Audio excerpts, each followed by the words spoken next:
Les 4 exercices de cette vidéo sont les 4 meilleurs exercices pour débuter et progresser rapidement en lecture rapide sans faire aucun effort. Je les ai construits et pratiqués sur plus de 5000 heures de lecture, que ce soit HEC ou dans le cadre professionnel, et ils vous permettront de doubler votre vitesse sans perdre aucune compréhension. Et pour vous faciliter encore plus la tâche, chaque exercice sera accompagné d'une mise en situation en direct où je vous explique mon raisonnement pour que vous puissiez les appliquer dès la fin de la vidéo. Le premier de ces exercices, c'est la méthode IDEA. Ce qui est génial avec IDEA, c'est que vous pouvez l'appliquer dès maintenant sur n'importe quel support de lecture, applicable à tout instant. Elle vous fait lire beaucoup plus rapidement et elle ne vous fait pas du tout perdre le fil de compréhension de votre lecture. C'est vraiment ça qui en fait le meilleur exercice pour débuter en lecture rapide, et c'est surtout parce que sa logique est ultra simple. La première étape d'IDEA, c'est le I de immersion, où je vais simplement vous demander de vous lancer dans une lecture lente et vous allez attendre d'être bien plongé dans ce récit. Pour l'instant, aucune lecture rapide. Puis va arriver la deuxième étape de cette technique, à savoir le déclic. Après quelques minutes de lecture, entre 3 à 5 environ, vous devez vous sentir immergé dans le récit, autant sur le plan du vocabulaire que sur l'argumentaire, et vous devez commencer mentalement à vous décider sur ce sur quoi vous voulez vous entraîner comme technique de lecture rapide. Voici juste là les 5 principales techniques que vous allez pouvoir entraîner grâce à la méthode IDEA. Si vous voulez un descriptif plus détaillé pour apprendre notamment les bases de la lecture rapide, vous avez un cours gratuit en commentaire de cette vidéo que vous pouvez télécharger dès maintenant. Donc simplement, juste avant d'engager le déclic, vous allez choisir une de ces 5 là et vous allez vous dire, ok, à partir de maintenant, dans cette phase d'IDEA que je vais lancer, je vais me concentrer uniquement sur cette technique, et mentalement, c'est sur elle que vous allez avoir votre attention et toute votre concentration. Et une fois que vous aurez décidé quelle technique vous avez en tête et que, de manière parallèle, vous aurez continué cette immersion dans votre récit et que vous sentez particulièrement clair dans ce que l'auteur est en train de vous raconter, là se lance le déclic. La troisième étape donc, c'est l'accélération. À partir de là, vous allez simplement augmenter, accélérer votre rythme de lecture jusqu'à atteindre ce qu'on va appeler votre vitesse de croisière. En tant que débutant, peut-être que vous vous posez la question, qu'est-ce que ma vitesse de croisière en termes de niveau de lecture? À vrai dire, c'est très peu important dans la méthode IDEA, et c'est justement, vous allez voir, ce qui en fait toute sa force. L'idée est la suivante. En tant que débutant, vous ne devez pas vous dire « Ok, je veux atteindre 400 mots par minute, je veux atteindre 600 mots par minute ». C'est pas vraiment ça qui nous intéresse. Ce qui nous intéresse dans la méthode IDEA, c'est précisément le fait que vous accélériez, que vous vous mettez à un rythme de lecture qui vous semble relativement différent de celui, justement, plutôt lent que vous aviez juste avant dans la phase d'immersion et juste avant le déclic. Et précisément, ce que vous allez devoir faire, c'est arriver à un niveau de lecture qui commence à vous perdre un peu. Parce que c'est précisément à cet instant-là que votre cerveau va devoir se concentrer pour maintenir un niveau de compréhension, tout en étant concentré sur la technique de lecture rapide sur laquelle vous avez voulu travailler. Et précisément, c'est à ce moment-là que votre cerveau, en faisant une accélération, j'insiste sur le terme d'accélération qui insiste sur la dimension de progressivité de l'accélération, et ben, sur cette dizaine, vingtaine, trentaine de secondes où vous allez accélérer votre rythme de lecture, vous allez simplement switcher progressivement, demander à votre cerveau progressivement de maintenir une immersion parfaite dans le récit, tout en accélérant progressivement, très progressivement, votre vitesse de lecture. Et ça va permettre à votre cerveau de s'habituer à cette augmentation de vitesse de lecture et progressivement de faire des progrès sur le plus long terme, en lui faisant se rendre compte qu'il peut lire progressivement plus rapidement, tout en maintenant une bonne compréhension du texte. Naturellement, certains d'entre vous voudront aller plus vite, et cette phase d'accélération peut effectivement se faire plus rapidement pour les lecteurs plus aguerris. Pour les plus débutants, je vous conseille de faire une phase d'accélération sur environ une trentaine ou une quarantaine de secondes. Ça vous laissera vraiment le temps de progressivement augmenter et de voir quels sont les moments où peut-être vous aurez des difficultés et vous commencerez à perdre le fil, ou au contraire, vous allez simplement pouvoir augmenter votre vitesse de lecture sans perdre réellement en compréhension. Mais la beauté d'IDEA vient du fait que IDEA, c'est une boucle. C'est-à-dire qu'une fois que vous êtes à la fin de cette accélération et que vous avez passé le cap d'accélération et que vous avez réussi à maintenir une certaine immersion et une compréhension du récit, vous allez essayer de maintenir le plus longuement à cette phase, à cette vitesse de lecture de croisière qu'on a appelée, qui est donc différente de celle que vous aviez en immersion, et vous allez essayer de la maintenir le plus longtemps possible. Mais, et c'est là que c'est brillant, c'est qu'en fait, à chaque fois que vous aurez une perte totale ou partielle de compréhension du fil de récit, vous allez re-rentrer dans une phase d'immersion, re-rentrer et relancer la boucle de IDEA, et vous allez ralentir votre vitesse de lecture, et vous allez essayer de vous replonger dans le récit jusqu'à refaire le même déclic, puis refaire la même accélération. Pour un débutant, cette boucle, elle est vraiment superbe parce qu'elle vous permet de rester sur une lecture, de la pratiquer peut-être 5 à 10 fois en une trentaine de minutes. Essayez de ne pas trop perdre le fil du récit et vous allez voir très rapidement, simplement au fur et à mesure des répétitions de la boucle, des progrès vraiment colossaux. On se retrouve pour la première mise en application de la méthode IDEA. J'ai pris ce magnifique ouvrage, d'ailleurs je sais pas ce que vous en pensez, mais franchement je trouve que c'est une pépite en termes de design. Bref, passons au concret. On va mettre en pratique sur un premier chapitre, n'importe lequel à vrai dire, on pourrait commencer voilà, juste ici. Évidemment, ça s'applique plus facilement sur des ouvrages qui sont relativement simples à lire, avec un vocabulaire relativement simple à lire. Souvent des romans, c'est souvent sur des romans que je conseille d'appliquer IDEA, parce que la neuroscience montre que votre vitesse de lecture est grandement influencée par votre accointance d'une certaine manière et votre facilité en termes de vocabulaire. Plus vous allez rencontrer des mots difficiles, plus votre esprit va avoir tendance à bloquer sur des phrases et donc grandement réduire votre vitesse de lecture. C'est pour ça qu'on va essayer de pratiquer ça sur des textes relativement simples. Bon, là on le voit, nous sommes un dimanche d'avril et puisqu'il n'y a rien à visiter dans la Silicon Valley, on sait que c'est relativement simple. Comment est-ce qu'on va appliquer notre méthode IDEA? Tout simplement en commençant par une lecture parfaitement lente, celle que vous appliquez de manière générale. Je vais m'immerger, ça va être difficile pour vous de me mettre dans ma tête puisqu'évidemment je vais lire mentalement, mais l'idée va être la suivante, c'est de suivre un petit peu le rythme actuel que je peux avoir sans me poser de questions de si je veux accélérer ma lecture rapide, etc. Et à partir du moment où j'ai décidé de me concentrer, par exemple, sur une lecture guidée, c'est pour ça que je suis en train de sortir mon doigt et d'essayer de suivre les lignes une par une, et que je suis plutôt bien immergé dans le texte, donc laissez-moi 2 secondes me concentrer, je vais commencer petit à petit à accélérer sur une durée relativement longue d'une dizaine voire une vingtaine de secondes pour arriver à un niveau de croisière que je vais essayer de maintenir le plus longtemps.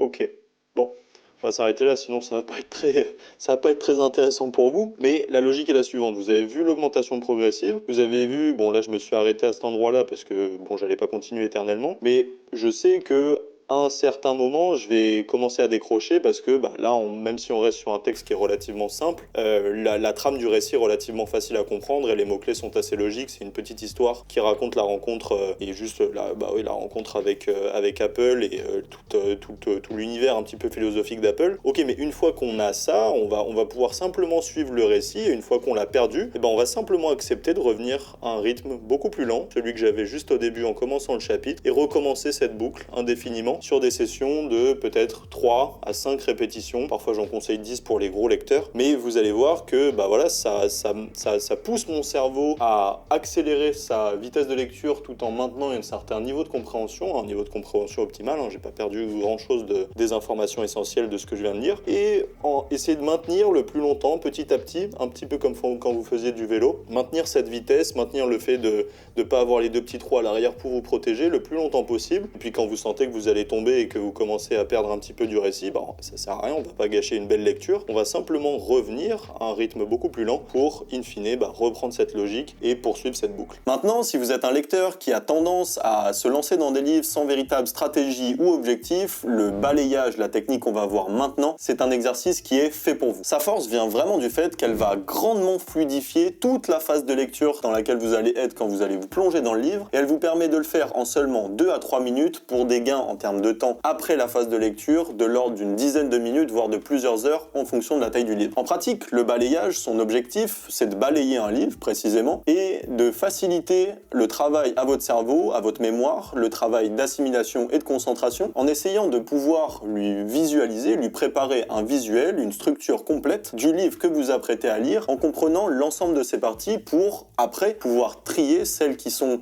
les plus importantes ou les moins importantes par rapport à votre objectif de lecture. Pour faire ça, on va d'abord commencer par le paratexte, c'est-à-dire tous les éléments qui sont en dehors du texte, du cœur du livre. Vous allez lire le sommaire, lire les notes, lire les méthodologies, lire la page de l'auteur et déjà commencer ce travail de tri, de sélection en fonction de ce qui vous intéresse vraiment. Une fois que ça c'est fait, vous allez faire exactement le même travail mais à l'intérieur du cœur, c'est-à-dire dans les chapitres. Et l'idée est la suivante, vous allez repérer par exemple les graphiques, les images, est-ce qu'il y a des graphiques ou des images, les structures de phrases, les structures de chapitres, est-ce qu'il y a une introduction au début de chaque chapitre, est-ce qu'il y a une conclusions? Est-ce que, par exemple, il y a des encadrés qui synthétisent ou expliquent ou définissent certains termes précis? Bref, l'idée d'une certaine manière est de ne jamais être surpris pendant votre lecture et de connaître à l'avance l'ensemble de ces petits éléments que vous allez rencontrer au fur et à mesure de votre lecture. Et l'idée, c'est en n'étant pas surpris, de savoir à l'avance quand vous allez les voir si effectivement ils vous intéressent par rapport à vos objectifs ou s'ils ne vous intéressent pas vraiment, auquel cas on les passera plus rapidement. La force du balayage, et ce pourquoi la plupart des grands lecteurs l'utilisent, c'est qu'elle répond à un problème extrêmement commun chez les lecteurs débutants, à savoir le manque de stratégie. En vous familiarisant avec l'ouvrage, votre cerveau, votre concentration et votre mémoire se préparent à lire et assimiler les informations, et c'est pour ça que vous verrez souvent de grands lecteurs naviguer dans des ouvrages rapidement avant de se plonger dans une lecture plus profonde. L'idée, c'est de l'appliquer, entraînez-vous à capter à chaque balayage de plus en plus d'informations pertinentes et elle deviendra rapidement votre meilleur allié pour lire plus vite et pour comprendre plus rapidement la structure de n'importe quel livre. Ok, on se retrouve maintenant pour l'application du balayage. Comme vous voulez le voir, je vous ai pris un autre ouvrage d'un autre type de sujet parce qu'ici on parle du rapport du Club de Rome, à savoir les limites à la croissance, un rapport très connu sur le changement climatique et particulièrement visionnaire. Comment est-ce qu'on va appliquer notre balayage sur un ouvrage comme ça, relativement scientifique, cette fois-ci plutôt, bon, pas vraiment court, j'allais vous dire court, mais en fait c'est 450 pages, c'est plutôt moyen comme taille. Et ce qu'on peut voir comme ça, juste en balayant, c'est que y a pas mal d'éléments différents dans cet ouvrage, et c'est pour ça que j'ai voulu le choisir, c'est qu'il témoigne bien d'une certaine complexité dans sa structure. Mais vous allez voir, grâce au balayage, on va grandement simplifier et grandement faciliter la visualisation pour notre esprit de la structure de ce livre pour, in fine, en mieux comprendre et en faciliter tout simplement sa lecture. Ok, comme d'habitude, on revient au sommaire parce que c'est la base de la base. On voit qu'on a une dédicace, une préface de Denis Meadows qui,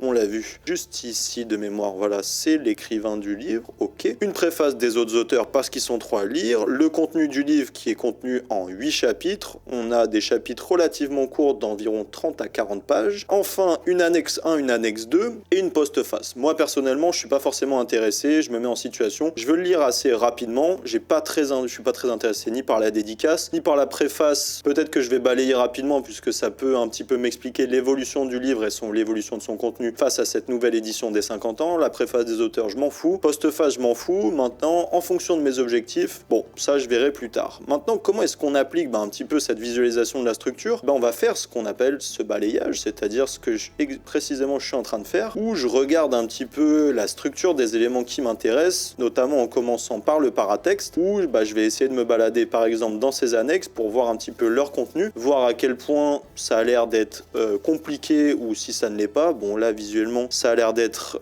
des organigrammes assez complexes qui visent un peu à m'expliquer le fonctionnement du modèle qu'ils ont construit. Est-ce que ça m'intéresse? Est-ce que je vais y passer du temps à regarder et à essayer de comprendre ces tableaux? Pas forcément. Les indicateurs, là par exemple, si j'étais débutant et que je ne connaissais pas forcément ces éléments, une définition d'un indicateur du développement par le PNUD, ça peut être une approche extrêmement intéressante pour m'immiscer de la meilleure des manières, m'immerger dans ce récit et mieux comprendre ce qui va m'être écrit. Donc par exemple, en tant que débutant, je serais bien parti sur commencer ma lecture par cette annexe qui est une sorte d'introduction à l'ouvrage. Ça aurait grandement facilité, et ça va grandement faciliter ma lecture par la suite puisque je comprendrai tous les éléments dont on va me parler. Ensuite, il y a une liste des tableaux, etc. Ça, a priori, je m'en fous un petit peu, sauf si je fais un travail de recherche. Là, on a notre postface. Maintenant, on va passer à la deuxième phase de notre balayage, à savoir la lecture des chapitres et du cœur du texte eux-mêmes. Là, c'est assez intéressant parce que, on se rend compte que la structure d'un chapitre, c'est la suivante. À chaque fois, on a l'impression qu'il y a toujours, juste pour comparer, une phrase de citation qui a l'air un petit peu de résumer ce qu'on va aborder dans le chapitre. Voilà, là, on a encore une citation. Là aussi, on a une citation. Donc ça va être important à lire puisque ça va contextualiser notre chapitre. Ensuite, j'allais vous dire, est-ce qu'il va y avoir une introduction à la fin de chaque chapitre, mais j'ai pas forcément l'impression. Maintenant, un autre élément intéressant, c'est qu'on voit des alinéas, des paragraphes qui sont relativement différents et qui ont l'air de pointer vers une catégorisation du savoir à l'intérieur du livre. Par exemple, on voit juste ici qu'il a l'air de nous parler d'une liste de ressources et qu'il fait un premier paragraphe qui s'arrête juste ici, où il va mentionner la première partie de ce type de ressources, voilà, divisé en 2 grandes catégories. Ici, il a l'air d'expliquer la première, ici la deuxième. Donc c'est un texte qui est structuré, qui est bien facile à comprendre et dont on va pouvoir, pendant la lecture, grandement accélérer notre lecture en fonction de si ça nous intéresse ou pas une de ces subdivisions. On voit aussi qu'il y a des graphiques qui ont l'air d'être plutôt explicatifs et assez intéressants. On va insister ici sur notre mémoire visuelle, ça a l'air d'être des graphiques sourcés. On retrouve un petit peu ces catégorisations dont on parlait. Donc ça va être extrêmement facile pour pour ensuite faire un écrémage pendant notre lecture et in fine, j'allais vous dire, est-ce que peut-être qu'il y a une conclusion? Non, ça a l'air d'être un chapitre ça a l'air d'être une partie de ce passage qui parle simplement d'une nouvelle idée, voilà, qui s'enchaîne, ok. Je lis un petit peu dans le texte, mais j'ai l'impression depuis tout à l'heure en balayant que ce n'est pas un vocabulaire particulièrement complexe, mais d'une certaine manière, vous voyez, en ce petit travail de 2-3 minutes, on a compris l'entièreté des éléments qui contiennent dans ce livre. Là, on voit qu'il y a une page en résumé. Donc, on sait que ça peut exister dans les chapitres. Ça veut dire que je vais me le noter tout de suite. Et comme ça maintiendra en tête le fait que quand je commence un chapitre, peut-être que je vais chercher à la fin pour avoir un petit résumé pour mieux contextualiser ma lecture. Donc ça, voilà, c'est très intéressant. Et je pense qu'on n'a plus grand-chose à être surpris. On a compris les graphiques, on a compris la structure. Et après, on va pouvoir appliquer les autres exercices dont je vous parle dans cette vidéo. Maintenant, d'une certaine manière, comme un exercice complémentaire au balayage, le problème de beaucoup de lecteurs amateurs, c'est qu'ils vont avoir tendance à avoir des difficultés à trier les informations pertinentes des informations non pertinentes dans un livre. La lecture inversée, l'exercice qu'on va développer maintenant, c'est un exercice qui vous donne une stratégie toute faite que vous pouvez appliquer dès maintenant sur n'importe quel livre et de manière extrêmement facile. La petite différence, et certainement la force qui va différencier la lecture inversée des autres exercices de cette vidéo, c'est que la lecture inversée, c'est plus une méthode qu'un exercice en soi. D'une certaine manière, plus vous l'appliquerez, plus vous aurez tendance à la customiser à votre vie de lecteur, à vos spécificités et à vos envies propres. Et c'est ça qui va en faire toute sa force, puisque elle va devenir en vous une méthode parfaitement alignée et spécialisée à vos caractéristiques et vos forces en tant que lecteur. Sa logique, encore une fois, est ultra simple. On va partir de la structure générale d'un livre, notamment à travers une technique de balayage qu'on a vue juste avant. Et ce qu'on va faire, c'est, en partant de cette structure générale, cibler le plus facilement possible les parties qui sont les plus probable de vous intéresser. Et évidemment, le meilleur moyen de faire ça, c'est en utilisant le sommaire. Il donne à lui seul la structure du livre, il précise de temps en temps les grandes parties et les sous-parties, et en fonction des objectifs que vous vous donnez pour cette lecture, il vous donne le menu du jour d'une certaine manière, et vous n'avez plus qu'à prioriser les parties intéressantes de celles qui le sont le moins. Dans la lecture inversée, le petit twist, la chose un petit peu différente, c'est qu'on va attribuer un code de priorité qui va grandement vous faciliter le travail pendant la phase de lecture en simplement codifiant l'importance de chaque chapitre avant que vous les commenciez. Vous n'avez même pas besoin de naviguer pleinement dans le livre, vous allez simplement vous mettre au sommaire, vous allez noter les chapitres, les passages, les sous-parties qui ont l'air le plus pertinentes à vos yeux, et vous allez leur donner une note de 1 à 3 directement sur les premières pages de ces parties. Plus le chiffre que vous mettez tend vers le 3, plus vous saurez à l'avance que vous devez adopter une lecture lente pour maximiser votre compréhension et votre immersion. A l'inverse, plus le chiffre tend vers le 1, plus vous pouvez accélérer, sauter certaines parties si vous voyez qu'elles sont éloignées de votre objectif, ou tout simplement appliquer les techniques de balayage ou de méthode idéale comme on l'a vu juste avant en début de cette vidéo. Au début, ne vous inquiétez pas, c'est parfaitement normal d'avoir des petites difficultés puisque d'une certaine manière, en fonction du livre que vous allez lire, si c'est un livre de philosophie, si c'est un livre d'histoire, si c'est un essai politique, vous allez voir que c'est souvent des livres qui ont des types d'argumentation, des types d'argumentaires un petit peu différents et donc forcément ça va se répliquer dans le sommaire et peut-être que ce que vous allez pouvoir réussir comme technique de lecture inversée sur un livre d'histoire, peut-être que vous n'allez pas pouvoir le répliquer aussi efficacement dans un livre de philosophie, etc. Mais ne vous inquiétez pas, au fur et à mesure de l'application de cette méthode sur une certaine diversité de livres, vous allez pouvoir le faire extrêmement facilement et surtout comprendre les logiques internes de chaque type d'ouvrage. Et une fois que ça se sera fait,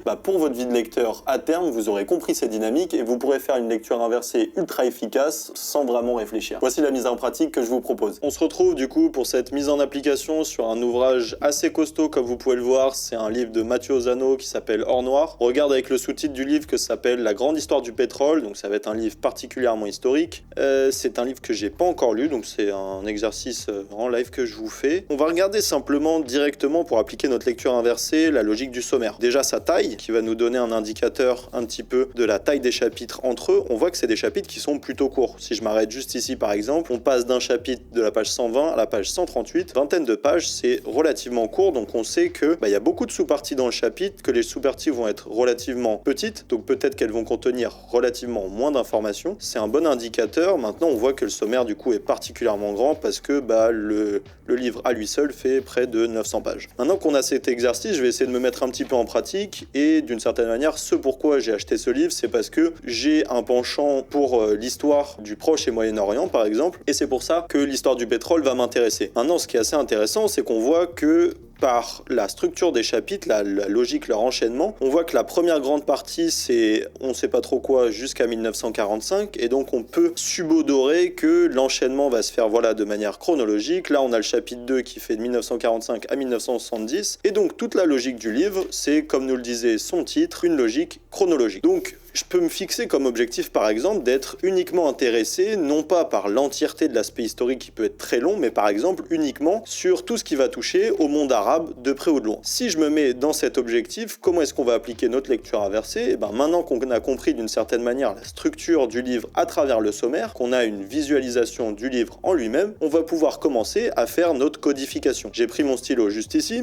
et je vais commencer simplement à naviguer à l'intérieur des chapitres et essayer de voir quelles sont les parties qui probablement vont aborder ce sujet. Évidemment, c'est pas un exercice qui a 100% de précision, mais comme je vous l'ai dit, cette codification a simplement pour intérêt de faciliter votre lecture quand vous serez dedans, mais naturellement, quand vous balayerez les parties qui a priori ne parlent pas de Moyen-Orient, par exemple ici, on voit que ce sont des sujets qui n'ont pas l'air proches de cette région, mais pourtant ça nous empêchera pas de les lire, on va simplement lire plus rapidement. Par contre, je vois par exemple juste ici, je vois l'essor de Bakou. Bon, Bakou, je sais que c'est la capitale de l'Azerbaïdjan, c'est une région qui est quand même particulièrement proche du Moyen-Orient, donc on va pouvoir se la noter. Je vais pouvoir mettre une petite croix par exemple. Je vois ici par exemple, on revient sur Bakou ici. Les autres éléments, j'ai beau balayer, j'ai pas l'impression de trouver là comme ça en direct de parties qui sont particulièrement proches de mon objectif. Par contre, si je tourne, déjà on a quelque chose de plus gros, naissance d'une pétronation, l'Irak. Ça, du coup, je sais que ça va être une partie particulièrement intéressante pour moi, donc je me mets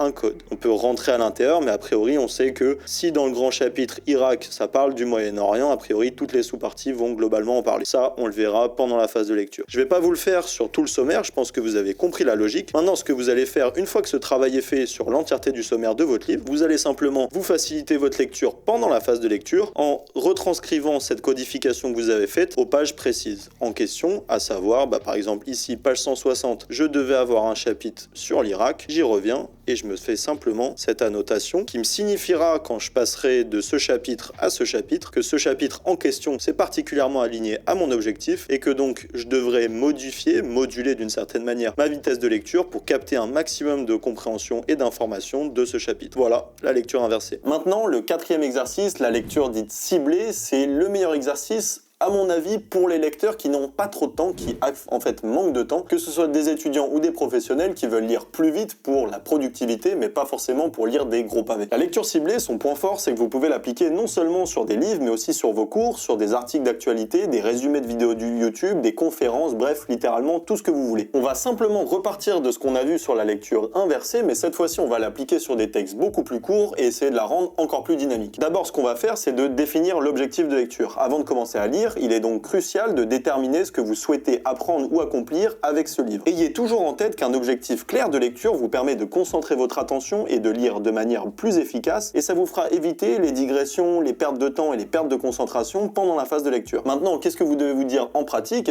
Posez-vous des questions telles que qu'est-ce que précisément je vais retenir de cette lecture ? Qu'est-ce que, à l'inverse, ce livre va me parler, ce petit chapitre va me parler, cet article va me parler, mais qui ne m'intéresse pas vraiment ? Ou par exemple, plus simple et plus ciblé, quelles sont les 3 ou 5 idées clés que je veux retenir de ma lecture. Une fois que cette définition d'objectif est prête, vous allez passer à la phase 2, à savoir la prévisualisation du contenu. Vous allez parcourir rapidement les titres, les sous-titres, les illustrations, les graphiques, les images, l'introduction et la conclusion de l'élément que vous allez lire, à savoir un texte, un chapitre, et vous allez chercher à identifier les sections clés, un travail que l'on a fait dans les 3 exercices précédents. Vous allez repérer les parties du texte qui semblent les plus pertinentes par rapport à votre objectif de lecture, et vous allez utiliser pour ça la logique des mots-clés. Les mots-clés sont ces mots qui, si on les enlève à une phrase, lui font perdre tout son sens. C'est les mots qui sont clés, en ce sens qu'ils accordent du sens au texte que vous êtes en train de lire. Repérez-les, imaginez en fonction des objectifs de lecture quels sont les mots-clés les plus probables de tomber et qui répondent le plus à ces objectifs, et ensuite faites ce travail de balayage qu'on a vu en deuxième exercice de cette vidéo pour les trouver rapidement dans votre texte et d'une certaine manière commencer le travail de priorisation des parties importantes avec les parties plus superflues. Enfin, troisième étape, vous rentrez dans la phase de lecture où vous allez écrémer les les informations secondaires, vous allez lire rapidement les sections les moins importantes pour gagner du temps et ne concentrer votre attention que sur l'essentiel. Engagez-vous avec le texte pendant la lecture en posant des questions et en cherchant des réponses par rapport aux objectifs que vous étiez définis, annotez les informations importantes et essayez de ralentir votre lecture lorsque vous passez sur des passages plus importants pour maximiser votre compréhension et votre immersion. On se retrouve pour ce dernier exercice où on parlait de lecture ciblée. Je vous ai pris encore une fois un nouvel ouvrage pour vous montrer la diversité d'applications de ces exercices. Là, on parle de Toxic Data, un livre qui parle de comment les réseaux manipulent nos opinions. Et pour vous préciser, c'est un livre qui a été rédigé par un mathématicien, à savoir David Chavalarias. Pour vous mettre en situation, très clairement, c'est un livre relativement complexe que j'ai déjà essayé de balayer, mais je vais prendre un chapitre par exemple sur lequel je suis pas forcément passé, je sais pas moi. Voilà, par exemple, En marche vers le populisme, je le prends et je vais me mettre dans une situation, donc à la page 200, je vais vous mettre dans une situation en tant que lecteur où je vais me dire, ok, je suis intéressé parce que je suis en train de lire un livre fait par un mathématicien pour avoir des idées claires mais surtout quantifiables, à savoir une approche chiffrée du fonctionnement du populisme à travers les réseaux sociaux. Ce qui va m'intéresser donc, je vais faire ce travail de mots-clés. Une fois que j'ai défini mon objectif, à savoir le fait d'avoir cette vision quantitative du problème, et ben je vais pouvoir me dire, juste avant de le commencer par exemple, voilà, là je sais que je vais lire environ ça se termine 214, ça commence 201, donc c'est 13 pages. Je vais regarder et balayer très rapidement ce chapitre pour savoir où est-ce qu'il y a des chiffres. Là j'en vois 1, 2, c'est pas forcément énormément. Là par contre, ouais, là ok, là on a pas mal de chiffres. Si on voit là, il y a une étude qui a été faite, voilà, il parle de 70 000 comptes Twitter, il parle beaucoup de pourcentage, là aussi, ok. Là, je sais que ça va être un passage important, là aussi un petit peu, là, relativement moins, on n'a pas de chiffres, ok. Ah, tiens, là, on a un graphique chiffré, et là en plus on a l'avantage de la visualisation, ça va bien rester dans mon esprit, donc c'est plutôt intéressant ça que je l'ai en tête. Là d'une certaine manière on en a un petit peu, et bah on va arriver directement vers la fin du chapitre. Est-ce qu'on a d'autres chiffres? Moi je n'en vois pas vraiment. Ok, maintenant que ça c'est fait, mais simplement pouvoir me lancer dans ma lecture avec cette vision dans ma tête, des parties qui seront les plus importantes par rapport à mon objectif. Mon objectif aurait pu être totalement différent, que j'aurais fait le même travail, et une fois que j'ai balayé ça, je sais que ça, je vais pouvoir le lire à un rythme de lecture beaucoup plus rapide. Je vais par exemple pouvoir appliquer la méthode IDEA qu'on a vue tout à l'heure. Et en accélérant, je sais que quand je vais arriver à ce passage, je vais un petit peu ralentir. Là, je vais pouvoir accélérer. Là, je vais pouvoir ralentir pour bien me concentrer ici, accélérer ici, ainsi de suite, puis repasser dans une phase plus lente pour passer un peu plus de temps sur ça. Voilà, j'espère que ces exercices vous aideront. En tout cas, j'espère avoir vos avis et vos questions si vous en avez en commentaire, et je vous dis à très vite.